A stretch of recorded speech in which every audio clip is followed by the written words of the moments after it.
Hey everybody, what's going on? Welcome back to another episode of the Saturdays in Stores podcast brought to you right here on the Crossover Media Network. My name's Kanaye Tesoro, and today it's just going to be a little bit of a briefer episode, simply just recapping UConn's 78-74 win over Butler on the road at Hinkle Field-house this past Saturday. First road Big East win of the year, so definitely big going forward in conference play to get that first road win under their belts as Big East play continues to really get into gear. Um, it was a game that was pretty up and down for UConn. I do have to say there were points where they were able to get out to a fairly large lead and they kind of let slip away and let Butler get back, creep back up into the game. But Hinkle Fieldhouse is a tough place to play, so I'll give the benefit of the doubt on that. But I think this is definitely a game they probably could have and would have liked to win a little bit more comfortably, knowing that they were 8.5 point underdogs going into this game. And Butler just doesn't seem like a team that's really going to be competitive in terms of getting a tournament spot this year. Um, but before we get into that, if you like this podcast, if you like the content you see on this channel, please review, subscribe, comment. We love to, me and Josh love seeing your guys' takes in the comments below. We, try to reply to as many as we can. But yeah, tell other people about it. It's the best way to help us with the algorithm and getting this content out to more people. So, without wasting any more time, let's talk about the game. So, UConn won 70-74, picked up their 10th win of the season. 2-0 in Big East play so far, beating Xavier at the XL Center, followed by this Butler win on the road. Um, I guess let's address the defense. The defense, is I mentioned in the Xavier game where ever since Maui, it seemed game to game the defense was continuing to become better and better, and Xavier was kind of maybe not a step back, but maybe just they stayed where they were in terms of how good they were at defensively. Granted, Xavier was also nuclear in that game. They shot the lights out. Their guards took over. But I definitely think the defense wasn't great against Butler either. This might have been a step back in terms of their defensive growth. There are just points where they couldn't get stops when Butler was making some of those surges where they got themselves back into the game. They had particularly a little bit of trouble defending Andre Screen, who had the best game of his career against UConn. It almost seems like a theme this year that UConn's really getting everyone's best shot. We've seen a lot of players have some of their best career games against UConn this year. Think back to that Memphis game, just two guards going off, and then against Xavier, and against Butler. I mean, this is a guy who was averaging under double-digit points per game, and he had a really, really good game. I mean, 17 points, 4 blocks. Guy who only averages around like 2, I think, a game. But yeah, he played well. Once he got into the game, it kind of changed everything. Once he got into the flow of the game. Um, Patrick McCaffrey shot the ball fairly well. He had some moments where he was, allowed the crowd to get into it a little bit. And Pierre Brooks, I mean, he had decent. He went on several runs on his own too, and definitely made it tough towards the later stretches of this game. I think just having a guard with bigger size the way he is, it creates a little bit of trouble with you for UConn, as I've mentioned in previous episodes, with just the size of the backcourt not being what it has been the past 2 years. But yeah, I mean, it's just that's just going to be the theme this year. We know how good this team is offensively. A Dan Hurley team with the schemes, him, Luke Murray, Kamani Young drop. I mean, they're going to be one of the best offenses in the country year in and year out. That's not the concern at all. It's just going to be the defense and fouling discipline, of course, which I'll touch on that. But yeah, the defense just needs to continue to get better. Um, I do think the guards are doing a little bit of better job not getting beat off the dribble as much as they were in, for say, Maui, or even in some of those buyout games where you play a school that's no one's really ever heard of, and are able to win by like 20 to 30 points. But I mean, Dr is always going to be a good defender. He is the best perimeter defender on this team, but I definitely think it hurts not having a guy who can play on the wing, who has the size of a wing, that is a really good defender, like a Steph Castle we had last year, or Andre Jackson Jr. 2 years before, someone like Isaiah Whaley. It's tough when you don't have someone of that caliber. I mean, Solo Ball has the tools and the makings to be something like that, but he's just not there defensively yet. Um, but in terms of the fouling, they still foul a good amount. It wasn't terrible all around, as opposed to some of the other games this year. But Terrace Reed, he fouled out, and this it kind of got a little worrisome. I'd say when he fouled out, just because Sampson was coming off the concussion that he didn't play. The concussion he suffered in Gonzaga game, didn't play against Xavier. So you were, he played a good game, Samson Johnson. I mean, there's nothing there to really bash on him for. But yeah, Terrace Reed, he needs to become more disciplined, and just with like what he's done in past games, putting UConn in a situation where Hurley has no choice but to sub in Yusuf Sangare, a guy who really didn't see any minutes last year. Really hadn't seen any minutes in the early stretches of this year either. Just throw him out there, throw him into the fire. It's a little unfair to him, and I think the rest of the team. But Yusuf's played good in the minutes he's been given, so I can't bash on Terrace or Yusuf really at all. But yeah, I mean, offensively in this game, it was like Alex Caravan pretty much taking over down the stretch. I mean, he hit those two really clutch 3-pointers, and I mean that just he is the leader on this team. He is the go-to guy, and for him to be able to really take that upon himself and kind of have that moment where he's like, yeah, I am the go-to guy this year. Like 2 years ago might have been Sonogo, Jordan Hawkins, last year's Newton or Spencer. This year it's AK, and he showed up when they needed it. When Butler was, again, UConn went up several times, several points throughout the game. Specifically late, I believe they went up 14 late in the second half, and then Butler came storming all the way back, cut it to, they tied it at one point actually, in those late stretches. But AK knocked down one big three, and then Butler responded, and then Caravan, it might have been two possessions later, he was able to come back down, hit another big time three. And I mean, that's just great to know that you have a guy who's going to be able to hit the big shot in the big moment. And I mean, it's just been really cool to see Alex Caravan's growth these past 3 years, year to year. I've talked about how he improved from last year to this year, seemingly in all the aspects of his game which he needed to improve on. The um, defensive awareness, his timing. He's racked up so many blocks this year. He's an outstanding rebounder coming out the 4 spot, and he can stretch the floor. He's able to do more now shooting the ball, because last 2 years he was strictly a catch and shoot guy, spot up shooter. But I mean, he's taking shots that I don't even think he would have taken, let alone make. Um, the last 2 years, I mean, he's able to hit shots off the dribble, off movement, and I mean, it's done so much for his game as a player and this team overall. I mean, this is a guy who I legitimately think is going to go to a contender late in the first round of this year's draft and be a guy who you can plug in and have contribute to winning right away. I mean, we're already seeing this with someone like an Andre Jackson Jr. on Milwaukee, where he's now a everyday start, every night starter for the Bucks. And I mean, they've gone on a run where they've turned their record around, gotten above 500. I mean, at the time of this recording, I think.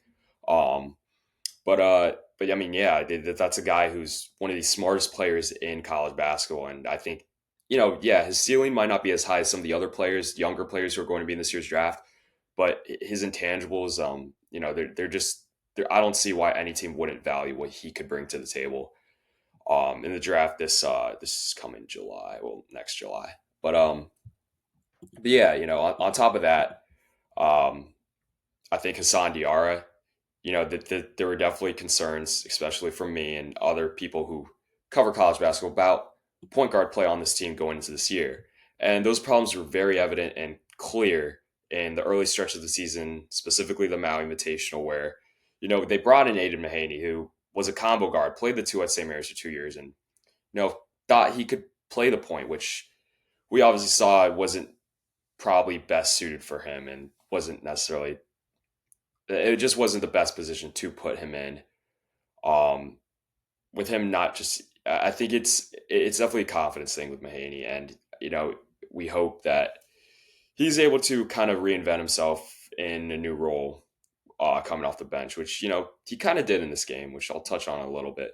But yeah, I think Hassan Diarra has kind of quieted those point guard concerns. I mean, you can make the argument in this 5 to 6 game stretch, he's looked like one of the best point guards in the country. I saw a statistic where I want to say it was the last 4 or 5 games. Through those games, he has 41 or might have been 48 assists to only 9 turnovers. And I mean, that's just incredible to see. I think in those games he might have, I want to say, two or three double doubles where he scored double digits and also racked up double digit assists as well. And I mean that was his strong suit. I knew coming into the year being able to defend and be a playmaker. Not so much with his shot making ability or his ability to create on his own, but just his ability to get guys in spots. I talked about how Samson Johnson wasn't necessarily getting the easy looks he was getting last year with some of the more capable playmakers that rosters had, like Tristan Newton and Cam Spencer, Steph Castle, and of course DR coming off the bench. But this year, I think ever since DR has been elevated into that starting role at the point, Samson Johnson has been able to get a lot of those easier looks that he got last year, where he's being able to finish these alley oops and get in spots where he can get it, layup or in transition, and I think that's helped with Samson's fouling issues a little bit. I think it's kind of eased him into the flow of the game a little bit more, where he's not getting those easy looks he was getting last year. I think that kind of tends him to get a little antsy and hack at points of the game on the big C's defending. But but yeah, I mean DR's really stepped up to the plate. I mean he's looked really good as of late, and again, three steals against Butler. You know what he brings as a defender. Really, really great, just tough guard. You know he brings that New York guard mentality. So that's definitely a guy that you love to have on your team. And I thought he was going to start going into the year. I was a little shocked when he wasn't, but yeah, I mean it's really nice to see Hassan Diar's growth. Definitely for a guy who's been with the program 3 years now, to see him be a guy who barely saw the floor 2 years ago to being the Big East Six Man of the Year last year to now starting and really shining in that role as UConn's point guard this year. It's really great to see, and I think that's what's great about college basketball. Seeing the growth of players who stay with the program, for 3 to 4 years, and it's great to see, and I'm super happy for Diarra, the guy who was super patient and never complained about his role, waited his turn, is now getting the moment to do. I mean, just play really, really well at the point. But I mean, on top of that, just Liam McNeely as well. I think he really, really has emerged as kind of the Cam Spencer on this team. I know Hurley had that quote where he said Liam McNeely was born to replace Cam Spencer, and going into this year, I wasn't necessarily sure. I don't follow high school basketball super closely. I knew he had a really good career. Of course, was on that really loaded Montverde team, was McDonald's All American. Think he was a Jordan Brand Classic MVP too. But I didn't know he was this good of a driver going to the basket. I mean, some of the sets they've ran for McNeely this year have very closely mimicked some of the stuff they ran for Cam Spencer, some of the actions they ran for him or through him last year, where they kind of get him, set him up, allow him to take the ball off a DHO from the big and allow him to, or even from a guard. Yeah, normally I think it's from a guard, where he's able to just drive and then make kind of plays two on one with a big rolling off a screen that was set somewhere else towards the basket, and he's able to decide whether to go up with it himself or dump it down to Terrace or Sampson or AK, whoever's down there. And I mean, he makes he makes the right decision almost every time, and he plays beyond his years as a freshman. Um, he's definitely. I mean, he doesn't really. There has been moments here or there, but he really doesn't make too many of the freshman mistakes you expect to see. And I mean, he's really been so crucial and important for this program this year. Just to see him step up in some of the games that he has, like against Baylor with Caravan out, or like at the Garden against Gonzaga, where UConn really didn't shoot the ball very well. I mean, he's legit. He's the real deal. And again, I've talked about it. He's a guy who, if he were to come back, could really set himself up to have a really historic year, possibly be a first team All American, perhaps the National Player of the Year. But I think as it stands right now, he looks like he's going to be top 10 pick in the draft this year, lottery pick. So I think he more than likely goes. Of course, you'd like him to stay, but when the NBA is calling, I think you got to answer. But yeah, I mean, on top of that, solo ball a little bit more of a quiet game. Didn't shoot the ball particularly well, 2 for 8. It's kind of a theme over the last two games. I know Solo scored, was the leading scorer against Xavier, but he put up a lot of shots, didn't make many. Um, but yeah, I mean, it's just shooters got to keep shooting, and Solo's going to find the bottom of the net. I'm not really too concerned with that. Um, Yeah, just in terms of guys off the bench, Jay Ross had some good minutes. Terrace Reed, of course, foul trouble. Just got needs to clean that up. But yeah, I think what was really encouraging to see was Aiden Mahaney being able to come off the bench, score 7 points. I understand it's only 7 points, really not too much of a you know thing to be wowed about. But for a guy who's struggling, really, it's just a confidence thing. Where I think most people would like to see him just relax and play more freely. And I understand he's not. I still think he's not being put in the right positions by this coaching staff necessarily. When he's on the floor, he's still running point here and there where he should be running the two. That's what he did at St. Mary's. I've said this so many times, and I think that's the role he's most comfortable in, where he can just not have to worry about making the right passes all the time. He can just be out there and I'm gonna go get a bucket mentality. And um, he there were points where he knocked down three early in the game, and then in the second half he had a nice take to the basket, and then I think he followed that up with a nice floater, either a possession or two later, where UConn was up. I want to say 11, or maybe that was a stretch where they went up 14, where they kind of took most of the starting lineup out, put in guys like Jay Ross, Stewie, and that was kind of when Butler started to steamroll back. And I think without Mahaney making those plays, then it's definitely different. Could end up being a different story with Butler making it a lot closer of a game, and then you kind of get in trouble. But yeah, he's still not great defensively. Um, and yeah, I just don't think playing point is going to be what's best for him. Coaches staff needs to have him as a guy who could come off the bench, just be instant off, and just go out there with a shoot first mentality type thing. I mean, just have him be like the second group solo ball, in my opinion. Just let him go out there and do what he does best, score. And so he doesn't have to be in his head. I hope this little bit of a break that the players got following that this Butler game it was a good mental reset for, not only him but the rest of the team, but hopefully he can come back and have his confidence that he had going into this year, and the confidence he played with at St. Mary's. But yeah, I mean, just overall, again, they kind of let Butler go on some runs when UConn had a large lead, and that's just stuff they need to clean up. You can't let that happen. A team like Marquette, Creighton, when they get hot, St. John's, they're not going to let that fly. If you get soft once you get up big, and those teams can easily come steamrolling back. Cam Jones looks like potential first team All American, maybe Big East Player of the Year right now. Seems like that's kind of a two-horse race at the moment between Cam Jones and Alex Caravan, but there's other people like an Eric Dixon, who could enter himself into the conversation. Bryce Hopkins of Providence, but yeah, I mean, they just listen. Hinkle Field-house is a tough place to play, and it was first conference game on the road.